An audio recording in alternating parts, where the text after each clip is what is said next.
Já, og við höldum áfram í matnum því hér borða menn með puttunum og kaffistundin heilög. Þetta segja hjónin Jirka Mekkonen Beyene og Lemle Kasai, en Íslendingar geta nú kynst eþíópískri matagerð og það í Kópavoginum. Sindri heimsótti staðinn í dag. Eþíópíski veitingastaðurinn Mínilik hefur verið opnaður í Hlíðarsmára í Kópavogi. Óhætt að segja að öðruvísi mat sé að ræða, en þó afar góðan. Þetta Mínilik eþíópísk veitingahús, fyrsta veitingahús í Reykjavíknum.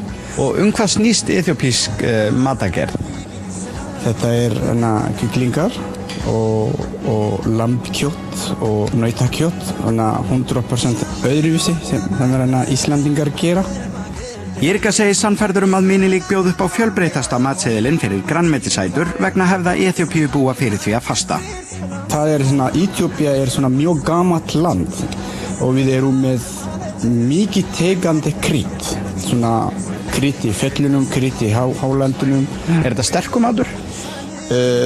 Þetta sterkur original og samt við finna eitthvað pláss hér á Íslandi. Svo tek ég eftir hérna á borðunum að það engin hnífapör, það náttúrulega ótrúlega gott fyrir uppvaskið eða ekki uppvaskið. Við notum ekki hníf á borð, sko. Fingurinn fyrst þarf að tjekka hvað fara í maganum sína. Og þau hjónin hafa áhuga á að kenna Íslendingum hvernig á að búa til eþíópískan mat. Hann sé í raun ekki flókinn, en hráefni sé þó ekki allt til hér á landi, enda flytja þau það sérstaklega inn frá heimalandinu. Kjúklingaréttir best, topp, af því við elda laukun fyrir meira 3 klukkutíma eða 4. Það eins gott að sé þá sérstakur eþíópískur veitingastaður hér því að það hefur ekki hver sem tíma til að elda í 3 klukkutíma. Já, það sko kona mín, hún stjórn í eldhúsunum, hún mjög góð kokkur í eþíópískum matur.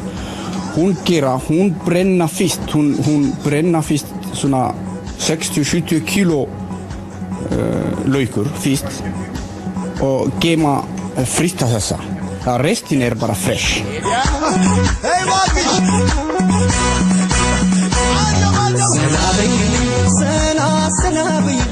Kaffibönirnar sem hér eru ristaðar eru bornar fram ekki aðeins beint frá Eþíópíu, heldur einnig frá þeim héruðum landsins sem eru þekktust fyrir bestu kaffibönaframleiðslu í Eþíópíu.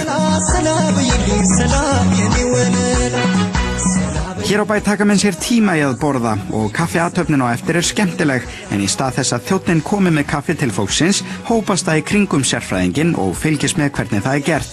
Og þetta get ég sagt ykkur alvöru kaffi.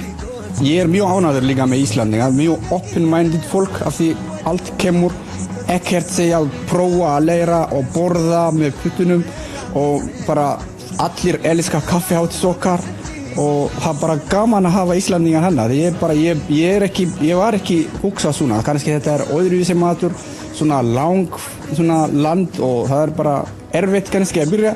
Það var ekki svona. Íslandingar kemur og prófa allt borða. Við eigum núna permanent customers, alltaf kemur 3-4 sinni í vikunum. Við erum mjög ánægður. Við bíðum okkur Íslandingar að koma hér aftur og aftur, hafa tala við okkur af því við talum Eþíópíu í kaffistæðunum, í kaffiháttusum okkar vegna allir þekkir Eþíópíu með hungur, mjög lítil bad með flug í augunum og eitthvað. Það ekki bara svona. Eþíópía stórland, langsaga, ríkland og líka auðvitað. Það mjög erfitt líf í annan fesi, sko. Þannig að þeir sem koma hingað, þeir fá ekki bara góðan mat, þeir geta líka fengið sögukennslu. Jú, akkurat.